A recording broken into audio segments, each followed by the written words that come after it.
এটা ভারত নয়, এটা আমেরিকা নয়, এটা লন্ডন নয়, এটা দ্বিতীয় বৃহত্তম মুসলিম বাংলাদেশ। জিহাদি সাহেবের আলোচনা সহ্য হলো না বলে জিহাদি সাহেবকে পুলিশে দিলেন। কাজী ইব্রাহিমের আলোচনা সহ্য হলো না বলে আপনি ওনার বিরুদ্ধে কুলু লাগাই দিলেন। আমি থানায় তার কাছে বলবো সূরা বাকারার আজকে রাত্রি এখন থেকে সূরা বাকারার 30 থেকে 39 নম্বর আয়াত পর্যন্ত দয়া করে একটু পড়ি, তারপর ঘুমাবেন। এই পৃথিবীর সবচেয়ে একজন মানুষরূপী মোড়ল আছে, সেই মোড়লের নাম কি? না, আমেরিকা। আর আমেরিকার প্রেসিডেন্ট যে ঘরে বসে সেই ঘরটার নাম কি? White house. উনি হচ্ছেন বিশ্ব মোড়ল। উনি যেদিকে কোন নজর দেয় সেই দেশটারে খান খান করে দেয়। উনি যেদিকে ভালো নজর দেয় সেই দেশটারে অনেক উপরে তুলে দেয়। কথা বলে ঠিক না বেঠিক? ওনার ইশারায় এখন পৃথিবী ওঠে আর বসে। উনি যদি মারা যায়, এত বড় শক্তিশালী নেতা যদি মারা যায়, মরার পরে কোরআন হাদিসের ভাষায় উনি যাবেন কোথায়? জাহান্নামে। ভারত আমাদের চারিদিকে ঘিরে রেখেছে বিশেষ বিশেষ কাজে। ভারত আমাদের জন্য নাক গলায়। কথা বলে ঠিক না ঠিক? এই ভারতের মোদি জাহান্নামের কীট যদি মারা যায়, এটাও যাবে জাহান্নামে। কিন্তু আমার পারমাণবিক বোমা নাই, মারণাস্ত্র নাই, ক্ষেপণাস্ত্র নাই, কিন্তু ওদের যা নাই তা আমার আছে। সেটা হলো আমার আছে বুক ভরা ঈমান। আমাদের আছে কি? বুক ভরা ঈমান। কথা বলেন ঠিক না ঠিক? আমার একজন সাধারণ কর্মী, সাধারণ একজন লোক সকালবেলা ফজরের সালাত জামাতের সঙ্গে আদায় করলো, সূরা হাশরের 3টা আয়াত পড়লো, কিছু তাসবিহ তাহলিল পড়ি লোকটি গেল কিছু পান্তা ভাত খেয়ে মাঠে কাজ করার জন্য। রিক্সা নিয়ে রাস্তায় নামলো। যদি প্রতিমধ্যে স্ট্রোক করে মারা যায় অথবা গাড়ির তলায় পড়ে মারা যায়, আমার ওই ইমানদার লোকটি যাবে আল্লাহর জান্নাতে। আর তুমি জো বাইডেন, তুমি ভারতের নেতা, বেঈমানের খাতায় নাম লিখিয়ে দিয়েছো। তোমার হাতের ইশারায় পৃথিবী চূর্ণ বিচূর্ণ হতে পারে, কিন্তু মারার পরে তুমি যাবে আল্লাহর জাহান্নামে। আল্লাহ ইচ্ছা করলে তো আমাকে ইহুদি বানাতে পারতেন না? আল্লাহ ইচ্ছা করলে আমাকে কি বানাতে পারতেন?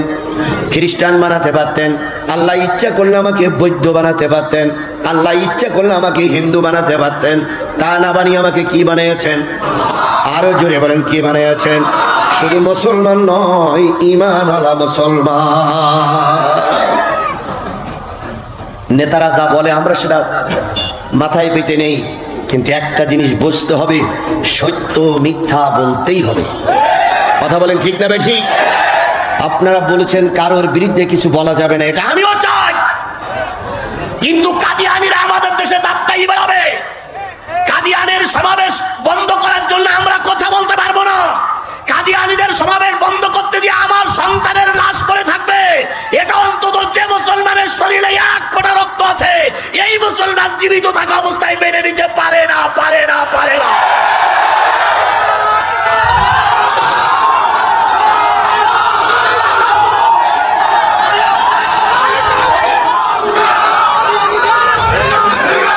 ভালো করে বোঝো মুসলমান, আহলে হাদিস এরা আমাদের দেশের মুসলমান, হানাফি মুসলমান। কথা বলেন ঠিক না ঠিক? চরমনাই হেফাজত সব কোরআন ওরা। কথা বলেন ঠিক না ঠিক? কিন্তু কাদিয়ানিরা কাফের। পৃথিবীর সব আলেমের একমত কাদিয়ানিরা কাফের। সেই কাফেরেরা আমাদের নাকের ডগায় দিন দিন করে নাচবে, আর আমরা কিছু বলতে পারবো না। ও শনিবার অনেক আগে পাল্টে গেছে। এটা ভারত নয়, এটা আমেরিকা নয়, এটা লন্ডন নয়, এটা দ্বিতীয় বৃহত্তম মুসলিম বাংলাদেশ। বাংলাদেশে মুসলমানদের বিরুদ্ধে কথা বলবা আর বুক ফুলি রাস্তায় ঘুরে বেড়াবা, জনগণ জুতা পিটা করে বিদায় করবে। বুঝলে তো বোঝো, না বুঝলে কসু।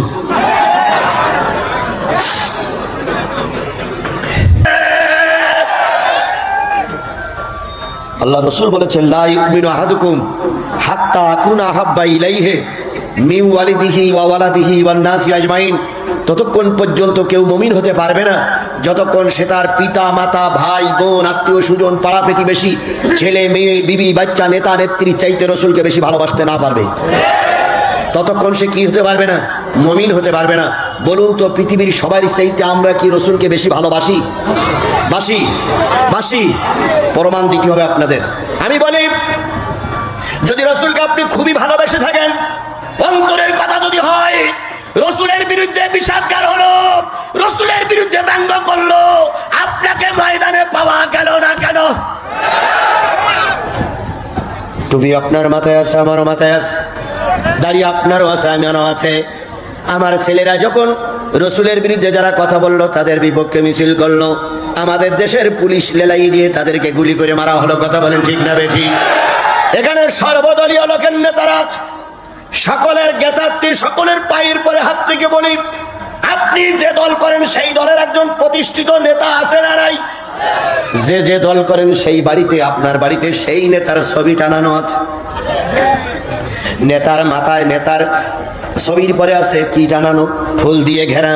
যদি নেতার ছবির পরে ধুলো পড়ে, আপনি মহব্বতের ঠেলায় সেগুলো পরিষ্কার করেন। এমনকি নেতারে মাঝে মাঝে চুমাও খান। ওই নেতা ছবি যদি কেউ ভেঙে ফেলে, তার নামে রাষ্ট্রদ্রোহ মামলা হয়। কথা বলেন ঠিক না বেঠিক? আপনি বলবেন, আপনি বলবেন, আপনি বলবেন নেতার অপমান করা হয়েছে, রাষ্ট্রদ্রোহ মামলা। আপনি নেতারে ভালোবাসেন, তাই নেতার বিরুদ্ধে অপমাননা করলে রাষ্ট্রদ্রোহ মামলা হয়। অথচ রসুলের বিরুদ্ধে কথা বললে, যারা কথা বলে তাদের নামে রাষ্ট্রদ্রোহ মামলা হয় না। আমি বলবো, আপনি রসুলের চাইতে নেতার ভালোবাসেন বেশি।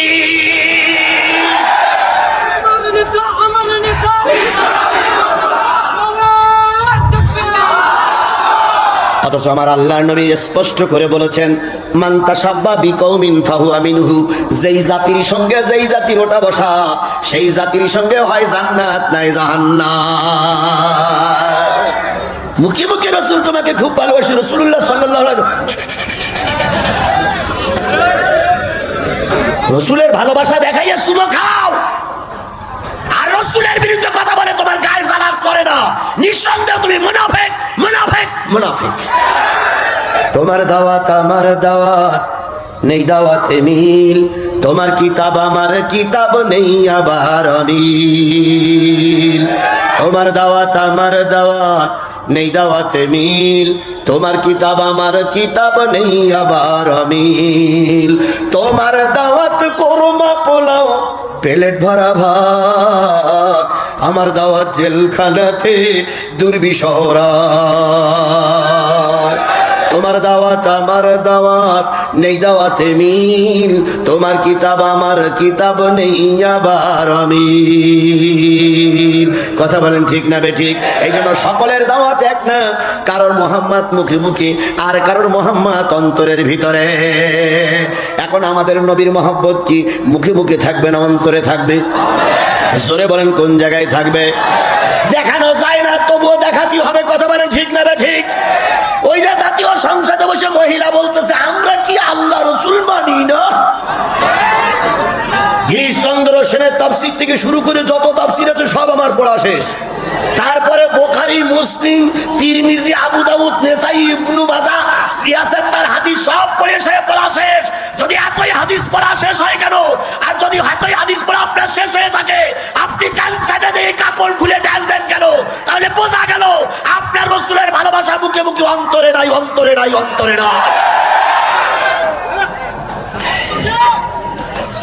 ও নর্তকে কি করতো কি সবাই জানে, ওরা সবাই জানে। কথা বলেন ঠিক না ঠিক? আবার ওনারা যখন জাতীয় সংসদে গান গায়, তখন আমরা আবার কিছু লোক হাততালি দেয়, ঠিক ঠিক ঠিক ঠিক ঠিক ঠিক। অথচ রসুলের বিরুদ্ধে যখন কথা হয়, একটা বারও আপনার আমার প্রতিবাদের স্বর ওঠে না। আপনি রসুল প্রেমিক হতে পারেননি। সুতরাং এই বিশাল কাফেলাকে নিয়ে আজকে শপথ করব, জীবনের যে কদিন বেঁচে আছি রসুলের পক্ষে থাকবো। রসুলের জন্য যদি জীবন দিতে হয়, রসুলের জন্য জীবন দেবো। যদি প্রয়োজনে ফাঁসির কাছে ঝুলতে হয় তাও ঝুলবো। যদি প্রয়োজনে স্ত্রী বিধবা করতে হয় তাও করবো। যদি প্রয়োজনে সন্তানকে এতিম করতে হয় তাও করবো। তবুও জালেম বা বাতিলের কাছে মাথা নত করবো না, করবো না, করবো না। কারা রাজি আছো? দুই হাত উঁচু করে আল্লাহরে দেখা।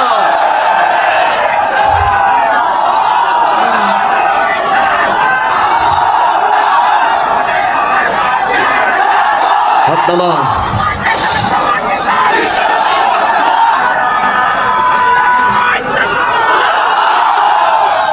আল্লাহ আল্লাহ আমাদের সবাইকে দিনের খাতিরে কবুল করুক, সকলে বলেন আমিন।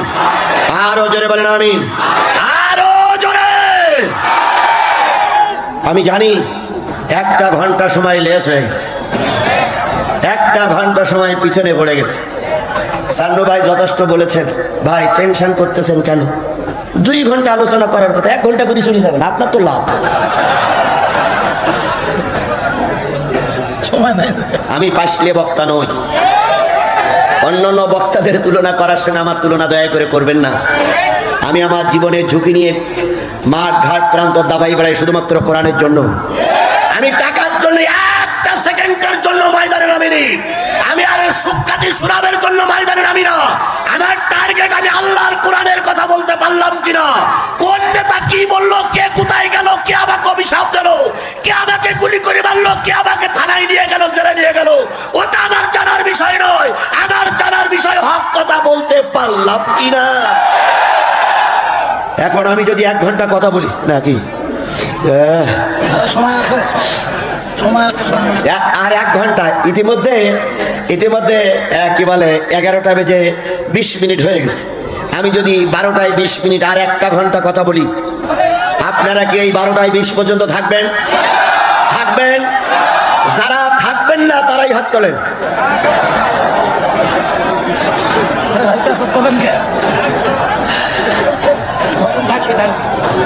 তাহলে থাকবেন তো? থাকবেন তো? আপনারা শোনেন, আপনারা কিন্তু আমাকে নতুন দেখেন নাই, নতুন দেখেছেন কাজী ইব্রাহিমকে, উনি এলাকায় নতুন আসছে, কিন্তু আমি তো আপনাদের কাছে পুরনো ভাই নাকি, আর আপনার আমার পুরানো কি বলে বন্ধু। আমি আপনাদের ভালোই চিনি। বগুড়ার মানুষকে সম্পর্কে আমার যথেষ্ট ধারণা আছে। বগুড়ার মুসলমানরা বুক দেয়, বগুড়ার মুসলমানরা পিঠ দেয় না। বগুড়ার মুসলমানরা মালদারে রক্ত দিতে জানে, কিন্তু বগুড়ার মুসলমানরা কাপুরুষের মতন ঘরে বসে থাকতে পারে না। আজকের মাহফিলে যেগুলো না এসে ঘরে বসে আছে, ওরাই কেবল মুনাফিক, ওরাই কেবল কাপুরুষ।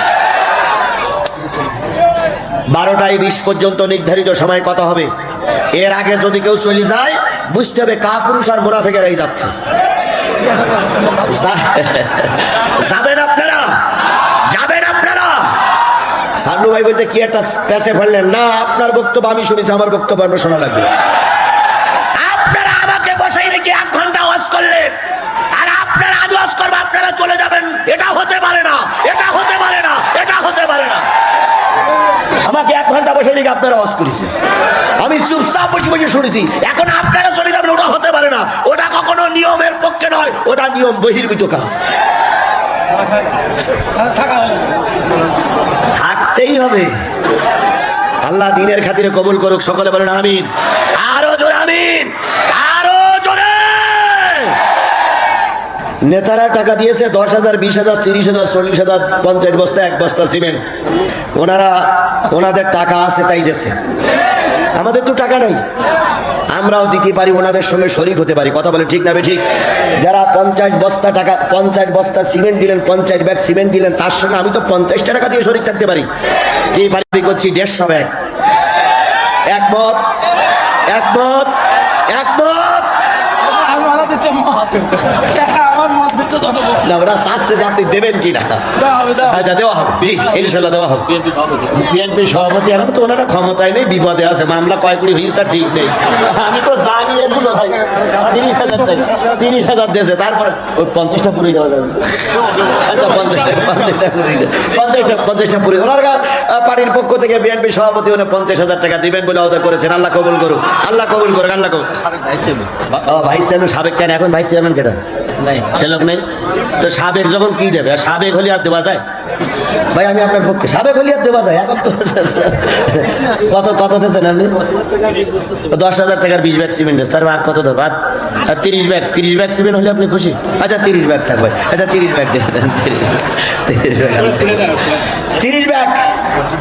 সবাই খুশি তো? আল্লাহ কবুল করুন। ওগুলো নতুন করে আবার লেখেন, নতুন করে আবার লেখেন। আনসার আলী, মানিক দীপা, বিন্নাচর 50,000 টাকা, মাশাআল্লাহ। আকবর আলী, বিন্নাচর না বিন্নাচাপড়, নগদ 5,000 টাকা। এই প্রতিষ্ঠান আল্লাহ কবুল করুন। আমার ভাইরা কি শোনার জন্য এত কষ্ট করে বসে আছি? আরো জোরে বলেন, কি শোনার জন্য বসে আছি? কোরআন কারোর ব্যক্তিগত কিতাব নয়, কথা বলেন ঠিক না বেঠিক? কোরআন কার নাজিলকৃত কিতাব। এই কোরআন তাদেরই ভালো লাগবে যারা মুসলমান। কিন্তু আজকে জাতি লক্ষ্য করতেছে কি, অমুসলিমরা কোরআন নিয়ে গবেষণা করে আর মুসলমানরা কোরআনের বিরোধী।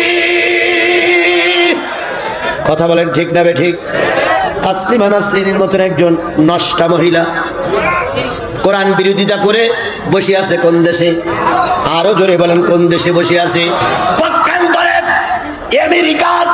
আমেরিকার একজন ইহুদি নেতা ইতিমধ্যে কালেমা পড়ে মুসলমান হয়ে গেছে। কি জানো তার নাম? ম্যাগি নাকি হ্যাগির আরেকটা কি আরেকটা নাম আছে। এই ভদ্রলোক ইসলাম গ্রহণ করেছে কোরআন গবেষণা করে, আর আমাদের সমাজের কোরআন গবেষণা করে কিছু লোক নাস্তিক হয়ে যায়। কথা বলেন ঠিক না ঠিক? আপনারা কিছুদিন আগে দেখেছেন ফ্রান্সের বিরোধী দলীয় নেতা মঞ্চে বসে বসে কোরআনের পৃষ্ঠাগুলো ছিঁড়েছে। ছেড়ার পরে নেতা নিচে যেয়ে বলতেছে, কোরআনের পৃষ্ঠাগুলো আমার কাছে দাও। কোরআনের পৃষ্ঠাগুলো ওনার কাছে দেওয়া হয়েছে। উনি কোরআনের পৃষ্ঠাগুলো চারিদিকে ছড়াচ্ছে আর বলতেছে, এই কোরআনের যিনি মালিক সে মালিক কোথায়? কোথায় সেই আল্লাহ? পারলে আজকে ঠেকাও, তোমার কোরআন অবমাননা হচ্ছে। গোটা বিশ্ব ভিডিওর মাধ্যমে দেখেছে। প্রতিবাদ করতে পারি নাই। প্রতিবাদ করলে হয় মৌলবাদ, নাই জঙ্গিবাদ। আমার কোরআনে আগুন লাগাবে, আমার কোরআন নিয়ে বাজে কথা বলবে, আমার কোরআনে মানুষ থুতু ফেলবে, আর আমি প্রতিবাদ করলেই কি বাদ? এখন আমি প্রতিবাদ করলে যদি জঙ্গিবাদ বলো, আমি জঙ্গিবাদ হতে চাই, তবু প্রতিবাদ আমাকে করতে দিতেই হবে। আজকে কিছু নাস্তিকদের কারণে এই অবস্থায় ঘটতেছে। কথা বলেন ঠিক না বেঠিক? সুতরাং আমরা যতদিন আছি ততদিন প্রতিবাদ করেই যাব। কবি নজরুলের সেই কবিতাটা মনে করুন, ওরা যতই করুক হিংসা বিদ্বেষ আর নিন্দাবাদ, আমরা বলিব সাম্য শান্তি, এক আল্লাহ জিন্দাবাদ। ফ্রান্সের এই নেতা কোরআনগুলো ছিঁড়ে দিল, পা দিয়ে পাড়ায় আর কয় কোথায় সেই আল্লাহ? আমরা দেখলাম কিন্তু প্রতিবাদ করতে পারলাম না। কিছুদিন আগে শোনা গেল ওই নেতার চারিদিক থেকে আক্রমণ, চারিদিক থেকে প্রতিবাদ আসতে শুরু করেছে। ওই নেতা ভয়ার ঘরের থেকে বাহির হয় না। শেষ পর্যন্ত সপ্তাহখান আগে শোনা গেল ওই নেতা নিজের ঘরে ফ্যানের সঙ্গে গলায় দড়ি দিয়ে মারা গেছে। ওরে শয়তানের বাচ্চা, শয়তান, কোরআনের অবমাননা করেছো, তোমার মৃত্যু এভাবেই হবে। আজকে যারা কোরআন নিয়ে সিনেমিনি খেলতেছো, কোরআন নিয়ে বাজে কথা বলতেছো, কোরআনকে নিয়ে অবজ্ঞা করতেছো, হয়তো আমরা মামলা দিলে মামলা নেবে না, হয়তো পুলিশ আমাদের সাপোর্ট করবে না, কিন্তু একটা আদালত খোলা আছে। সে আদালত কার আদালত? সে আদালত কার আদালত? এই আদালতে মামলা দিলে মামলা গ্রহণ হবেই হবে। এই জন্য আমরা কার আদালতে মামলা দিতে চাই? যাদের হৃদয় আছে আল্লাহর ভয়, তারা কভু পথ ভুলে যায় না। যাদের হৃদয় আছে আল্লাহর ভয়, তারা কভু পথ ভুলে যায় না। আল্লাহর প্রেম ছাড়া এই দুনিয়ায় কারো কাছে কোনো কিছু চায় না। রাতের আধারে যারা সিজদাতে রয়, দু চোখের অশ্রুতে নদী যেন বয়। ছলনার হাত চানি যতই আসুক, ছলনার হাত চানি যতই আসুক, পিছনে ফিরেও তাকায় না। যাদের হৃদয় আছে আল্লাহর ভয়, তারা কভু পথ ভুলে যায় না। তাহলে বলুন তো, কোরআন নাজিল করলেন কে? সেই নাজিলকৃত কোরআন এখনো সঠিক আছে না নাই? আরো জোরে বলেন, সঠিক আছে না নাই? আমি ওই নাজিলকৃত কিতাবের 6666 আয়াতের ভিতর থেকে একটা আয়াতের ব্যাখ্যা করার জন্যই বসেছি। কয়টা আয়াত? আরো জোরে বলেন, কয়টা আয়াত? সূরাটার নাম হচ্ছে সূরাতুত তাওবা। কোন সূরা? আরো জোরে বলেন, কোন সূরা? 10 নম্বর পারার 9 নম্বর সূরা, সূরাতুত তাওবা। 129 আয়াত, 16টা রুকু। মদিনায় অবতীর্ণ সূরা সমূহের ভিতরে একটা অন্যতম সূরার নাম কি? কয়টা আয়াত? কয়টা আয়াত? 129টা আয়াত, তাই তো? তাই বললাম তো? 129টা আয়াত। রুকু কত?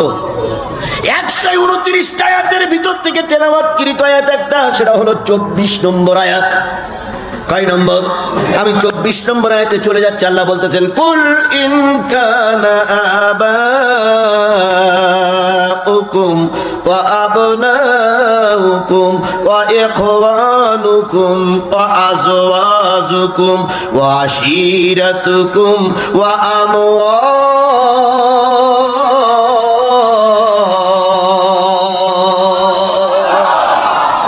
হে নবী, আপনি বলে দিন, যদি তোমাদের পিতারা, কুলিন কানা আবাউকুম, যদি তোমাদের পিতারা, তোমাদের সন্তানেরা, তোমাদের ভাইয়েরা, তোমাদের স্ত্রীরা, তোমাদের গোত্র সমূহ, তোমাদের সেই মাল যা খুব কষ্ট করে উপার্জন করেছো, সেই ব্যবসা, যে ব্যবসা তোমরা খুব কষ্ট করে ধরে রেখেছো, যে ব্যবসায় লোকসানের ভয় পাচ্ছ, ওই বাড়ি, যে বাড়ি অনেক কষ্ট করে নির্মাণ করেছো, সোনার অট্টালিকা, আহাব্বা ইলাইকুম মিনাল্লাহি ওয়া রাসূলিহি, উপরে 8টা বর্ণিত জিনিস যদি আল্লাহ, রাসূল, জিহাদ ফি সাবিলিল্লাহর চাইতে তোমাদের কাছে অধিক প্রিয় হয়ে থাকে। সরল অর্থটাকে বুঝেছেন? উপরে কয়টা জিনিসের কথা বললাম? এই 8টা জিনিসের চাইতে যদি আল্লাহ, রসুল এবং জিহাদ ফি সাবিলিল্লাহর চাইতে ওই 8টা জিনিস তোমাদের কাছে অধিক প্রিয় হয়ে থাকে, তাহলে হাত্তা ইয়াতি আল্লাহু বিআমরিহি, আল্লাহর গজব আসার জন্য অপেক্ষা করো। কয়টা জিনিস? আচ্ছা বলুন তো, এই 8টা জিনিসের পরে আমাদের আন্তরিকতা নেই কার? সে একটু হাত তোলেন তো। প্রথম হলো বাবা। প্রথম কি? বাবা। অনেক ক্ষেত্রে দেখা যায় বাবারা ইসলামের বিরোধী, ছেলে ইসলামের পক্ষে, বাবা ইসলামের বিপক্ষে। এরকম বাবা আমার সমাজে আছে না নাই? আরো জোরে বলেন, আছে না নাই? বাপ সারা জীবন বামপন্থী, ছেলে ইসলামের দাওয়াত পড়ে হয়ে গেছে ডানপন্থী। বাবার ছেলের সঙ্গে সংঘর্ষ, বাবা বামপন্থী, ছেলে ডানপন্থী। অহুদের যুদ্ধে, ভালো করে শোনো মুসলমান, অহুদের যুদ্ধে 2 পক্ষ আসলো, এক পক্ষ মুসলমান আর এক পক্ষ কাফির। এবার বাপ বলতেছে, ছেলে তুই তো মুসলমান, তুই আমার সামনের থেকে চলে যা, কারণ আমি তোর গদ্দারের পরে কোপ দেবো, এটা তো হতে পারে না। ছেলে বলতেছে, বাবা তুমি চিন্তা করো না, তুমি আমাকে মারতেই চেষ্টা করতেছো, কিন্তু আমি মুসলমান, আমি যদি সুযোগ পাই তোমারে হত্যা না করে বাড়ি যাব না। কারণ বাবার চাইতে আল্লাহ বড়, কথা বলেন ঠিক না ঠিক? বাবার চাইতে রাসূল বড়, বাবার চাইতে ধর্ম বড়। তাই বলে বাবাকে অপমান করব? জোরে বলেন, বাবাকে অপমান করব? কারণ বাপ ছাড়া তো আমরা দুনিয়ার মুখ দেখিনি। তবে কিছু লোক বাপ ছাড়া দুনিয়ার মুখ দেখেছে। বলবো? রাগ করবেন না তো? আমার সমাজ, আমাদের বলা হচ্ছে আমরা নাকি বানরের জাত। বলা হচ্ছে কিসের জাত? বানরের জাত। আসলে কি আমরা বানরের জাত? জোরে বলেন, বানরের জাত। আওয়ামী লীগের ভাইরা আছেন, হুট করে রাগ করবেন না যে হুজুর আমার সরকারের বিরুদ্ধে বলতেছে। নো নো নো, কারণ সরকারের বিরুদ্ধে বলে সরকারকে খেপাই আমার কোনো লাভ নাই। এক লোক সরকারের বিরুদ্ধে বলে এখন জামিন ছাড়া জেল খাটতেছে। কোন লোক বলেন তো? না, সাইদি সাহেব সরকারের বিরুদ্ধে কথা বলেছেন, আপনি দেখাতে পারবেন না। সাইদি সাহেব যা বলেছে সরকারের সম্মান করেই বলেছে। সাইদি সাহেব অত কাঁচা ছিল নয়। মিথ্যা মামলা দিয়ে তোমরা তাদের আটকে রেখেছো। আল্লাহর কসম, জাতি একদিন জানবে যে আল্লামা সাইদি দোষমুক্ত, দোষমুক্ত, দোষমুক্ত। কিছু কিছু কয় সাইদি সাহেব ধর্ষণ করেছে। ধর্ষণ করিলে তুমি জানালার ভাষা দিয়ে উকি মেরে মেরে দেখেছিলে দুলা ভাই, তাই না? সাইদি সাহেব যদি ধর্ষণ করে থাকে, ওই ধর্ষণে যেটা জন্ম নিয়েছে ওইটাই কেবল আলেম ওলামাদের বিরোধিতা করতে পারে, ওইটাই কেবল দ্বীন কায়েমের বিপক্ষে অবস্থান নিতে পারে। যারা মুসলমানের রক্ত দিয়ে জন্ম হয়েছে তারা দ্বীন কায়েমের বিপক্ষে যেতে পারে না, পারে না, পারে না, পারে না। একজন বক্তা সরকারের বিরুদ্ধে কথা বলে জেল খাটবো শুনে বিষাদগার করেছেন, কি বলে স্লোগান দিয়েছেন। কই সান্নুর কথা শুনে তো সব ঠান্ডা হয়ে শুনেছেন। আমরা চাই আপনাদের নিয়ে আমরা কাজ করতে, কথা বলেন ঠিক না ঠিক? আপনি মারা গেলেন, এই থানার সম্মানিত ওসি আপনাকে এখন স্যালুট জানাচ্ছে। আজকে এমপি সাহেব আর আমি এক জায়গায় বসে খানাপিনা করেছি। এমপি সাহেবের প্রোটোকল দেওয়ার জন্য কয়েকজন পুলিশ এসেছে। বলুন তো, ওই নেতা মারা যাওয়ার পর পুলিশ আসবে ঠিকই, এসপি সাহেব ডিসি সাহেব আসবে ঠিকই, কিন্তু জানাজা এই মসজিদের ইমামকেই পড়াতে হবে। কথা বলেন ঠিক না ঠিক? আজকে ইমামের কথা আপনি রাগ করে ইমামকে থাপ্পড় মেরে তাড়িয়ে দিলেন। জিহাদি সাহেবের আলোচনা সহ্য হলো না বলে জিহাদি সাহেবকে পুলিশে দিলেন। কাজী ইব্রাহিমের আলোচনা সহ্য হলো না বলে আপনি ওনার বিরুদ্ধে কুলু লাগাই দিলেন। আমি থানায় গেলে আমার মামলা নেবে না, কোর্টে গেলে আমার মামলা নেবে না, কারণ আমার মাথায় কি আছে? আমার বুকে দাঁড়িয়ে আছে, গায়ে পাঞ্জাবি আছে, আমার মামলা নেবে না। আমাকে বিনা কারণে জেল জরিমানা ভোগ করে আসতে হবে। কথা বলেন ঠিক না ঠিক? একদিন আমি সুযোগ পাবই, সেটা হলো যেদিন আপনি খাটের পরে টান টান হয়ে পড়ে থাকবেন। ওই দিন অন্তত আল্লাহর কাছে বলবো, আল্লাহ এই লোকটার কারণে তাফসীর বন্ধ হয়েছিল, এই লোকটার কারণে আমার ইমামতি বন্ধ হয়েছিল, এই লোকটার কারণে আমি শাহজাহানপুর আসতে পারিনি, এখন তোমার দরবারে যাচ্ছে, ঠিক মতন টাইট দিও। আল্লাহু আকবার।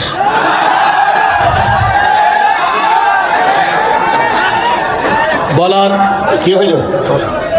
সমস্যায় নিয়ে আবার আছে বলতে, বলার অধিকার আমার আছে না নাই? জোরে বলেন আছে না নাই? মৌলবীরা ভালো দোয়া করলে যদি কবুল হয়, খারাপ দোয়া করলেও কবুল হবে। চিন্তার কোনো কারণ নাই, এদেশ একদিন কোরআনের দেশ হবেই ইনশাআল্লাহ, কোরআনের দেশ হবে। আপনারা বলেন আমাদের লোক নাই, আপনাদের কথাই মেনে নিলাম। আগামীকাল আপনারা দুটো কাজ করবেন। একটা হলো কাদিয়ানির বিরুদ্ধে আমরা বগুড়ায় মিছিল করবো, এই লোকগুলো নিয়ে, বেশি লোকের দরকার নেই। কাদিয়ানির বিরুদ্ধে আমরা বগুড়ায় মিছিল করব। আপনাদের কাছে দুটো শর্ত, একটা হচ্ছে আমাদের গুলি করে মারবেন না, আর একটা হচ্ছে আমাদের কি বলে গায়েবী মামলা দেবেন না। এই দুটো শর্ত আপনারা মেনে নেন, আমরা সাদা কাগজে লিখে দেবো, ভাঙচুর হবে না, খুন খারাপি হবে না। দেখেন হুজুরদের দলের লোক আছে না নাই? এখন কয় হুজুরদের দলের লোক নেই, কথা শুনে কুকুরও মাথা উঁচু করে বলে কথাটা কি হলো? আজকের এই লোকগুলো কি গা দেখাতে আসছে? জোরে বলেন, গা দেখাতে আসছে? নেতা ঠিকই বলেছে, এই সমাবেশে এতগুলো লোক আনতে গেলে 10 লক্ষ টাকা খরচ করা লাগতো। এটা আপনারা ভালোই বোঝেন, তাহলে আমাদের এত শত্রু মনে করেন কেন আপনারা? আমরা আপনাদের শত্রু নই, শত্রু তারাই যারা আপনার চারিপাশে ঘুরে বেড়াচ্ছে। কথা বলেন ঠিক না ঠিক? আল্লামা সাঈদী বলেছিল যে আমরা আপনাদের শত্রু নই, শত্রু তারাই যারা আপনার বাবাকে চিরতরে বিদায় দিয়েছে, ওই সেই জাতেরা আপনার পিছনে ঘুরে বেড়াচ্ছে, একদিন ওরা আপনাকেও বিপদে ফেলে ছাড়বে।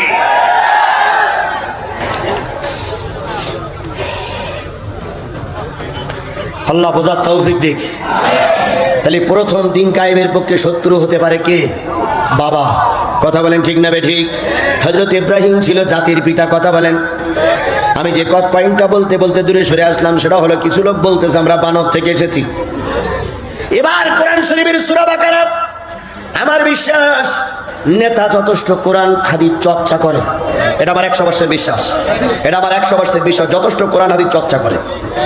যদি বলেন কোথায়, আমি এর আগে একটা মাহফিল করেছিলাম, ওই যে মাদলা, উনি আমার পাশেই বসা ছিলেন, উনি আমার কথাগুলো রেকর্ড করেছেন, কথাগুলো বাজাইছেন, কথাগুলো শুনেছেন। পরে ওনার পক্ষ থেকে আমি সাধুবাদ পেয়েছিলাম যে হুজুর কোরআন হাদিস থেকে কথা বলেছেন, এই জন্য বুঝি উনি কোরআন হাদিস পরে। আমি আপনাদের কাছে জ্ঞাতার্থে সকল সরকারি দলের নেতার কাছে বলবো, সূরা বাকারার আজকে রাত্রি এখন থেকে সূরা বাকারার 30 থেকে 39 নম্বর আয়াত পর্যন্ত দয়া করে একটু পড়ি, তারপর ঘুমাবেন।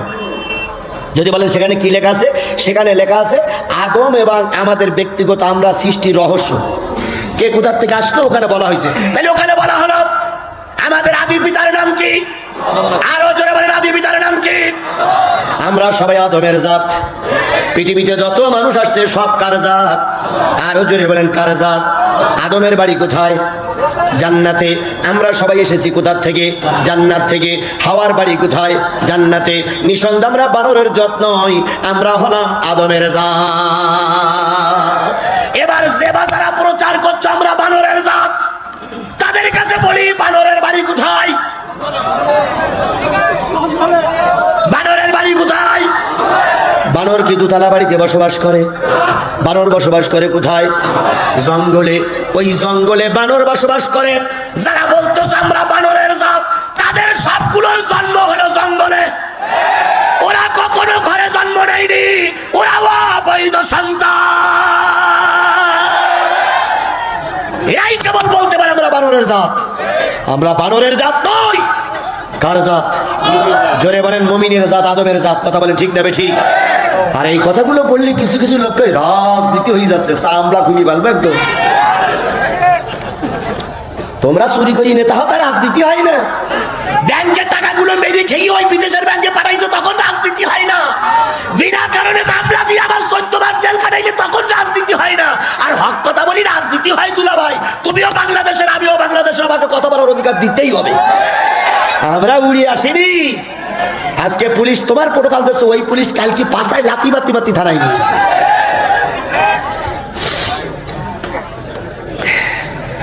ঠিক আছেন তো আপনারা? বুকে হাত দিয়ে দেখেন তো, মরে গেছেন না বেশি আছেন? বাঘের বাচ্চার মতন ঠাস ঠাস করে কথা হবে, কথা বলেন ঠিক না ঠিক? এখানে আমরা যারা বসে আছি সব পুরুষ লোক, কোনো মেয়ে লোক নাই। বাঘের বাচ্চার মতন কথা হবে, কা পুরুষের মতন কথা নয়। বাঘের বাচ্চার মতন 1 ঘন্টা বাঁচতে চাই, পাতি শিয়ালের মতন 1 লক্ষ বছর বেঁচে লাভ নাই।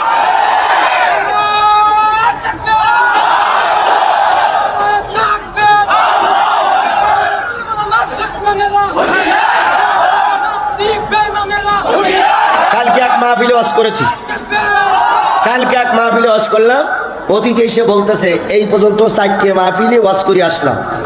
তো 4টে মাহফিলি, কোনোটায় মাহফিলি লোক আছে 100, কোনোটায় মাহফিলি লোক আছে 50 জন, কোনোটায় মাহফিলি লোক আছে 70 জন। এখানেই দেখতেছি হাজার হাজার লোক গতকালকের মাহফিল। তো একজন বলতেছে, উনি আবার জিজ্ঞেস করি এত লোক আসলো কেন? তখন সভাপতি বলতে, তাহলে আপনি একটু আধা ঘন্টা শুনে দেখেন যে এত লোক আসলো কেন। উনি আধা ঘন্টা শোনার পরে বলতে, হুজুর আমি কি থাকবো না যাবো? বলতে সেটা আপনার খুশি। তো বলতে আমি যাবো না, আমি থেকেই যাই। বন্ধুগণ, এই জাতি এতগুলো মানুষ কারোর চেহারা দেখার জন্য আসেনি, কি শোনার জন্য এসেছে। আমরাও কোরআন শুনতে চাই, কোরআন বুকে ধারণ করে মরতে চাই, কথা বলেন ঠিক না ঠিক? আগে গরুর গোশত ছিল 50 টাকা, তখনও মানুষ খেয়েছে, প্রতিবাদ করেনি। তারপর গরুর গোশত হইলে 100 টাকা, এত দাম, তারপরেও কিনে খেয়েছে, প্রতিবাদ করেনি। তারপরে 250 টাকা, ওরে বাবা, 250 টাকা গরুর গোশতের কেজি, কেনাই যাবে না। তারপরও কি রাস্তায় প্রতিবাদ হয়েছে যে গরুর দেশের দাম, গরুর গোশতের দাম এত কেন? মানি না, মানবো না, সরকার তোমার কত ত্যাগ করতে হবে, নইলে গতি। এরকম কোনো মিছিল হয়েছে? হয়নি। 250 টাকার গোশত কিনে খাইছি, 300 টাকা খেলাম, 400 টাকা খেলাম, 500 টাকা খেলাম, 600 টাকা খেলাম, এখন মাত্র 700 টাকা। কত? 1 কেজি গরুর গোশত আমরা 700 টাকা কিনে খাই, তারপরও আমরা প্রতিবাদ করি না।